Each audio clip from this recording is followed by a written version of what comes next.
বাংলাদেশে 2 জন মানুষ আর আসবে না, মানে 100 বছরেও, তার একজন হলো শেখ হাসিনা। আপনি হাজার চেষ্টা করলেও এরকম একটা মানুষ, এরকম ভিন্ডিকটিভ নেচারের, তার বোন যে রেহানাকেও যদি দেন, হাজার চেষ্টা করলে সে হাসিনা হইতে পারবে না। এগুলো ওয়ান পিস। 100 বছরে আর একটা আসে কিনা সন্দেহ। একই কায়দায় ইউনূস সাহেব এক পিস, আপনি 100 ইয়ার্সে পান কিনা। মানে এক স্বর্গ নরক শয়তান আর যাই বলেন না কেন, আমি ওই অর্থে বলছি। আমি তাকে শয়তান বললেও আমার ভুল হয়। মানে আমি তার নির্মমতাটা আমার কোনোভাবে সহ্য করতে পারছি না। একটা মানুষ কি কইরা পারে, আজও তাদের একটা অনুশোচনা নাই। আর আজকে যে ইউনূস সাহেবকে বলে উনি প্ল্যান করে আসছে, উনি করছে, আপনার গোয়েন্দা কোথায় ছিল?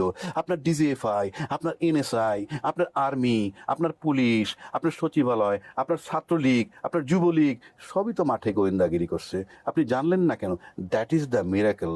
যখন আপনাকে আল্লাহ পাক রিজেক্ট করছে, এটার মানে হচ্ছে আপনি যেহেতু আর ফিরে আসবেন না সেটা নিশ্চিত করেই আপনাকে বিদায় দেওয়া হয়েছে। আপনি যদি জি। ফেরত আসবেনই, তাহলে যাবেন কেন?